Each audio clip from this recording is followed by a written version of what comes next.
ಸಾಂಬಾರ್ ಹೇಗೆ ಮಾಡೋದು ಅಂತ ನೋಡೋಣ.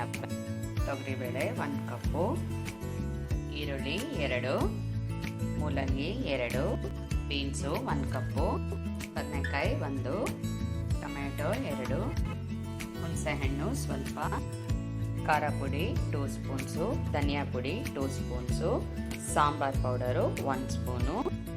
ಬೇಳೆನ ಕುಕ್ಕರಲ್ಲಿ ಹಾಕಿ 2-3 ಸಲ ನೀಟಾಗಿ ವಾಶ್ ಮಾಡ್ಕೊಳ್ಳಿ. ಇದಕ್ಕೀಗ 1 ಸ್ಪೂನ್ ಆಯಿಲು ಮತ್ತು ಸ್ವಲ್ಪ ಅರಿಶಿನ ಹಾಕಿ 4-5 ವಿಸಲ್ ಇಟ್ಕೊಳ್ಳೋಣ.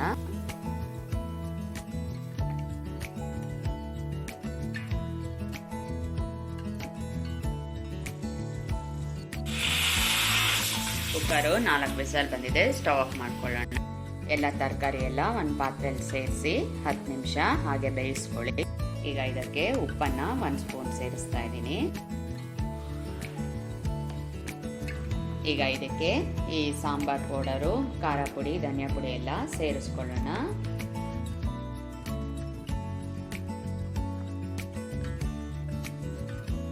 ಎಲ್ಲ ಹಾಕಿ ನೀಟಾಗಿ ಕಲಸಿ ಇನ್ನೊಂದು 10 ಮಿನಿಟ್ಸ್ ಹಾಗೆ ಬೇಯಕ್ಕೆ ಬಿಡಿ. ಆಗಲೇ ಬೇಯಿಸಿಟ್ಕೊಂಡಿದ್ವಲ್ಲ ಬೇಳೆನ ಮಸಿಯೋ ಕೋಲಲ್ಲಿ ಹೀಗೆ ನೀಟಾಗಿ ಸ್ಮ್ಯಾಶ್ ಮಾಡಿ ಇಟ್ಕೊಂಡಿದ್ದೀನಿ. ನೀವು ಸ್ಮ್ಯಾಶರಲ್ಲಿ ಸ್ಮ್ಯಾಶ್ ಮಾಡೋಕ್ಕಿಂತ ಹೀಗೆ ಸ್ಮ್ಯಾಶ್ ಮಾಡೋದ್ರಿಂದ ಇನ್ನೂ ಟೇಸ್ಟು ಚೆನ್ನಾಗಿ ಬರುತ್ತೆ. ಈಗ ಕಾಯೆಲ್ಲ ಚೆನ್ನಾಗಿ ಬೆಂದಿದೆ. ಇದಕ್ಕೆ ಇನ್ನೂ 1 ಸ್ಪೂನ್ ಉಪ್ಪನ್ನು ಸೇರಿಸ್ತಾ ಇದ್ದೀನಿ. ಬೇಯಿಸಿಟ್ಕೊಂಡಿದ್ವಲ್ಲ ಈ ಬೇಳೆನೂ ಈಗ ಸಾರಲ್ಲಿ ಸೇರಿಸ್ಕೊಳ್ಳೋಣ.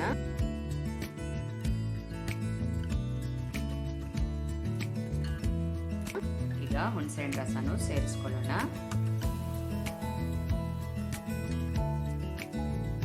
ಇನ್ನೊಂದು 5 ನಿಮಿಷ ಹಾಗೆ ಕ್ಯಾಪ್ ಕ್ಲೋಸ್ ಮಾಡಿ ಸೆಟ್ ಆಗಕ್ಕೆ ಬಿಡಿ. ಅಷ್ಟರಲ್ಲಿ ಒಗ್ಗರಣೆ ಮಾಡ್ಕೊಳ್ಳೋಣ. ಒಗ್ಗರಣೆಗೆ ಎಣ್ಣೆ ಹಾಕಿ ಇಟ್ಟಿದ್ದೀನಿ. ಇದಕ್ಕೆ ಸಾಸಿವೆ, ಜೀರಿಗೆ, ಸ್ವಲ್ಪ ಉದ್ದಿನಬೇಳೆ ಸೇರಿಸ್ಕೊಳ್ಳಿ. ಕರಿಬೇವು ಸ್ವಲ್ಪ,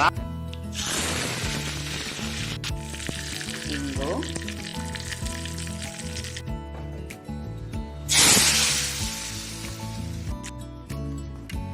ಈಗ ಎಲ್ಲ ನೀಟಾಗಿ ಕಲಸಿ ಲಾಸ್ಟಲ್ಲಿ ಕೊತ್ತಂಬರಿ ಒಂದು ಹಾಕಿ ಸ್ಟವ್ ಆಫ್ ಮಾಡ್ಕೊಳ್ಳಿ. ಈಗ ಮಿಕ್ಸೆಡ್ ವೆಜಿಟೇಬಲ್ ಸಾಂಬಾರ್ ರೆಡಿಯಾಗಿದೆ. ನೀವು ಮನೇಲಿ ಮಾಡಿ ಹೇಗಿದೆ ಅಂತ ಕಾಮೆಂಟ್ ಮಾಡಿ. Thank you.